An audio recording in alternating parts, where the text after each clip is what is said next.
पुराने जमाने का एक शहर था। तंग गलियां, शोर शराबे से भरा बाजार और रोजमर्रा की जद्दोजहद। इन्हीं गलियों के बीच भीड़ में कहीं खोई सी एक छोटी परछाई रोज घूमती थी। नाम था तारा। तारा की उम्र मुश्किल से 10-12 साल रही होगी। माँ बाप नहीं, कोई अपना नहीं। लोग उसे बस अनाथ लड़की कहकर जानते थे। उसके दिन का मतलब था बर्तन मांजना, झाड़ू लगाना और बदले में कुछ सूखी रोटियां। लोग उसकी तरफ देखते तो थे, मगर नजरें तुरंत फेर लेते। दुकानदार झिड़क देते, ग्राहक अनसुना कर देते। तारा की सबसे बड़ी लड़ाई भूख से भी बड़ी थी, अदृश्यता की लड़ाई। उसे लगता था जैसे वह बस भीड़ का हिस्सा है, एक खाली जगह जिसे कोई भरना नहीं चाहता। लेकिन हर अदृश्य परछाई के भीतर एक चिंगारी छिपी होती है। तारा के भीतर भी थी।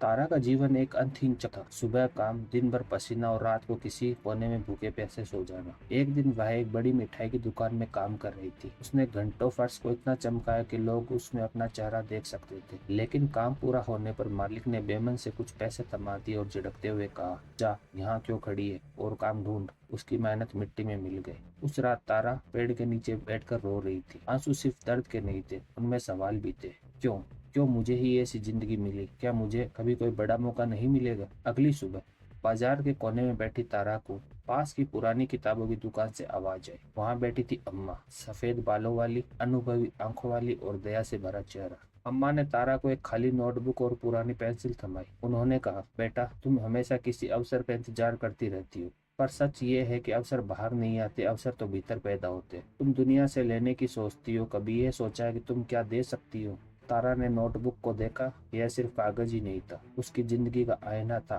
खाली मगर संभावनाओं से भरा। अम्मा ने आगे कहा, जब तक तुम खुद को मांगने वाली समझोगी, लोग तुम्हें वही देंगे जो उनके पास बच जाएगा। लेकिन जिस दिन तुम खुद को देने वाली मानोगी, उसी दिन से अवसर तुम्हारे पास आने लगेंगे। ये सब तारा के दिल में बीज बनकर जम गए। उस दिन से तारा ने ठान लिया, अब वह किसी से काम की भीख नहीं मांगेगी। उसने नया रास्ता चुना। अम्मा की दुकान के सामने एक कोना था, सबसे गंदा।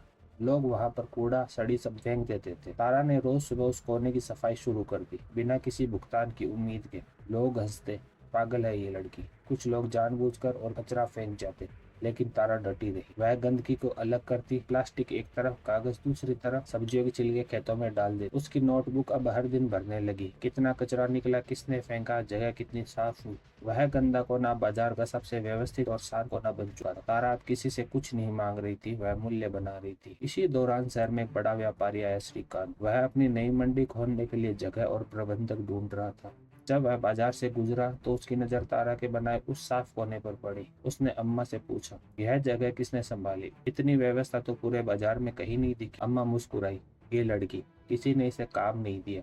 इसने खुद ही ठान लिया कि गंदगी को साफ करेगी। इसने बाजार को मूल्य दिया है। श्रीकांत तारा के पास गया। उसने उसकी नोटबुक देखी। सिर्फ सफाई का हिसाब नहीं, बल्कि लोगों की आदतें, आने जाने का समय, पैटर्न तक दर्ज थे। तुम ये सब क्यों करती हो जब तुम्हें कोई पैसे नहीं देता? उसने पूछा। तारा ने आसमान की तरफ देखा और बोली, अम्मा ने कहा था, अवसर बाहर नहीं भीतर पैदा होते हैं। मैंने अपनी आदत बदली, यही मेरी शुरुआत है। श्रीकांत की आंखों में चमक आ गई। मुझे मेरी मंडी के लिए एक प्रबंधक चाहिए, कोई जो बिना निगरानी के मूल्य बना सके। तारा, क्या तुम ये काम करोगी? तारा सन्न रह गई, आंखों में चमक थी मगर डर भी। धीरे से बोली, साहब, मैं कैसे कर सकती हूँ? मैं तो अनाथ हूँ, पढ़ाई भी पूरी नहीं की। क्या मैं इतने बड़े काम के लायक भी हूँ? उसके मन में पुरानी झिड़कियां गूंजने लगी। तेरी कीमत कूड़े से ज्यादा नहीं, तू बस झाड़ू लगाने लायक है। तारा कांप गई। उसे लगा यह सुनहरा अवसर भी उसके हाथ से निकल जाएगा। तभी अम्मा आगे बढ़ी। उन्होंने नोटबुक उठाई और कहा, बेटा, यह वही लड़की है जिसने किसी से कहे बिना इस बाजार का सबसे गंदा कोना बदल दिया।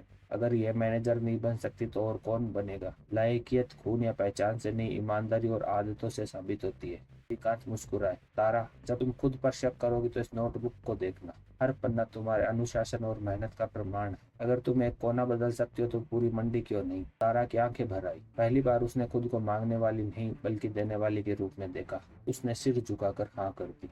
नया काम आसान नहीं था। हिसाब किताब, ग्राहक, मंडी की जिम्मेदारी, सब कुछ नया था। लेकिन वही अनुशासन, वही नोटबुक अब उसकी सबसे बड़ी ताकत बन चुके थे। श्रीकांत ने उसे नौकरी ही नहीं, पढ़ना लिखना भी सिखाया। धीरे धीरे जिन हाथों में झाड़ू और बर्तन थे, उनमें अब खाता और बही और पेन थे। कुछ ही वर्षों में तारा शहर की सम्मानित प्रबंधक बन गई। लेकिन तारा अपनी जड़ों को नहीं भूली। वह अक्सर उसी पुराने बाजार लौटती, वहाँ के बच्चों को पढ़ाती, छोटे दुकानदारों की मदद करती। वह बच्चों से कहती, तुम सब भी एक बीज हो, मत सोचो कि तुम बेकार हो। जब तुम अपनी सोच और आदत बदलोगे तो अवसर खुद तुम्हें ढूंढने आएगा। तारा की कहानी हमें यही सिखाती है, अवसर का इंतजार मत करो, खुद को उस अवसर के लायक बनाओ। अवसर उन लोगों के पास नहीं जाते जो बैठे बैठे आसमान देखते रहते हैं। अवसर उनके पास जाते हैं जो अपनी जिंदगी का एक छोटा सा कोना सुधारते हैं, चाहे वह सफाई हो, पढ़ाई हो या कोई हुनर। तारा ने केवल एक गंदे कोने को साफ करके अपनी जिंदगी बदल दी।